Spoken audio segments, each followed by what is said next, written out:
So happy with the new Big Hit CEO. So Shin Sonjong,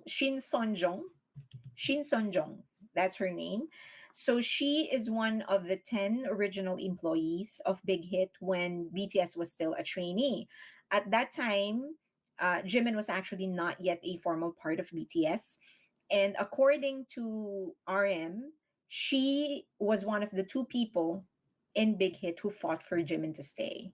And in the TND special that is published on YouTube, they RM said that what they like she he told her that you were right, like what you did was right, because in effect, say saving Jimin was actually saving BTS, because it would have been a disaster without Jimin. Now, I know a lot of other solos are going to say that, oh, what do you mean by that, and whatever. Let me just make it clear that every member of BTS is necessary. Like, they are essential. BTS is seven. You take one person away, it is disaster. Right? You take RM out, that's going to be a disaster. You take out Jin, it's a disaster. It just so happened that at this time in the interview, they were talking about Jimin in reference to her, because she's one of the two people who insisted on making Jimin stay. So she was an original employee, one of the 10 original members of Big Hit. And she has always been in the talent and development division of Big Hit. And she actually developed the entire system of training in Hive. So I'm going to discuss that in a bit. But she is instrumental in the training and the development of groups like N Hypen, N Team, TXT, and Le Seraphim. So she was an essential part of all of this.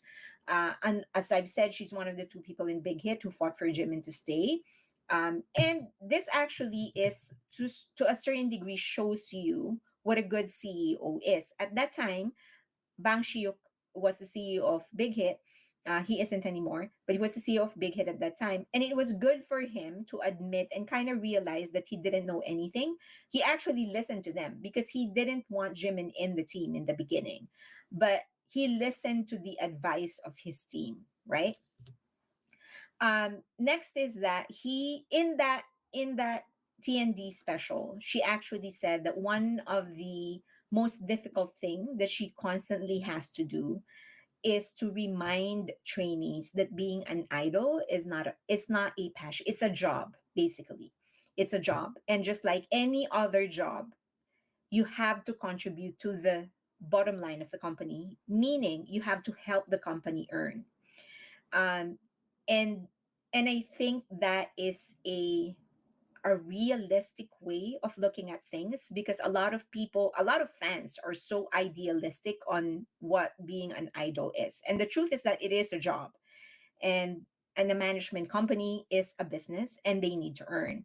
So if you're going to work there as an employee or work there as a talent, then you better be contributing to the bottom line. You better be contributing to the revenue. And she emphasizes that in the training.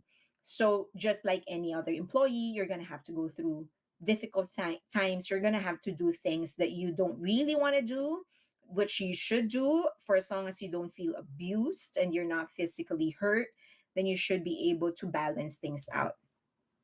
She also said that I can't be too attached. Like, I have to let them go at a certain stage. Like, she is in charge essentially of new trainees coming in, honing their skills, so they know these people right from the beginning, when they are raw, when they don't know anything else, when they have nothing but passion, nothing but heart, nothing but ambition. She is the one who's there to try and transform and mold these people and make them perfect to become idols. That's her role. And then when they become idols, it's out of her hands. So basically, she planted, but she never reaped what she sowed. She never she never harvested what she planted. She would always prepare people for success, and once they are successful, it's the management companies who get the credit, right? It's a thankless job, in other words. She also incorporated RM's playlisting in the trainee system. If you would remember, one of the things that RM, Suga, and J Hope did with Bangtan when they were living together as trainees is create playlists, and they would give that playlists to the other members so that they can listen and widen their exposure to different genres. And she actually saw the benefit of it, and she continues that practice to this day. And so trainees in Hybe would actually get playlists from the from the TND team, and they would have to actually listen to the songs that they were given. Now, one of the great things that she contributed to Hybe is designing the artist controlled scheduling system. Unlike other management companies in Hybe, idols are not, trainees are not given a schedule of training. It's not like, okay, at 9 until 12, you do dance lessons, and then 1 p.m.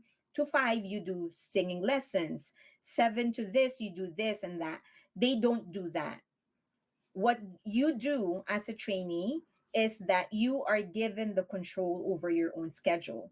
So you basically have to decide, what am I going to be, what lessons am I taking, how much lesson am I going to take, what kind of evaluation do I want to go through. Yes, exactly, Bang Luna, like college classes, you actually design your own schedule.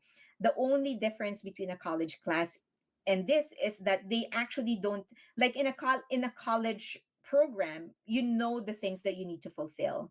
In here, they're just given the resources, like here are the lessons, the classes that you can take, you decide.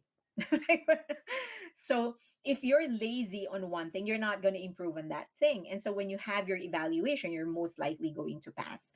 So when you are evaluated, you're of course told, like, okay, you need to improve your dancing, or you need to improve your singing, or whatever. But still, no one's going to dictate to you that you need 10 credits for this or that. You decide on yourself, on your own. And she designed that. Why? Because she believes in, she's guided by the principle of Bang Shiyuk. According to Bang Shiyuk, there are very few things that he looks for in accepting an idol or a trainee in Big Hit. One of which is the dedication towards their craft, because he believes that's something that you cannot teach. Like, he can teach you singing, he can teach you acting, he can teach you dancing, but your dedication towards your craft, your commitment to success, that's something that he cannot teach you. And so it's useless for them to dictate something like that. You have to decide by yourself. And up until this point, this is the system that they're actually using. And so I am so hopeful with her promotion, because I felt like, number one, it's so nice to see somebody who started from the bottom and moved her way to the top. She started as one of the staff members. That's one. So it's a real testament that you can actually get to the top if you just play your cards right and if you just work hard enough. That's one. Second, she is loyal, and so this, she stayed with Big Hit all this time, with Hybe all this time. So it's a good way to be rewarded for her loyalty. It encourages people to actually be loyal. So it's number two. Number three, you know that she has a good balance of discipline and compassion, because she's not motherly in that mama roach kind of way. She doesn't put herself in front and tell the trainees, I'm your mother. She's not like that. she she is a trainer. That's what she is. She's there to mold you to become the best idol. But there are things that she knows she is off limits to her, just like commitment. Like, she can't train you to become passionate over your work. You have to come in terms with that. You have to motivate yourself, but she's going to give you the resources and the faculties to try and improve yourself.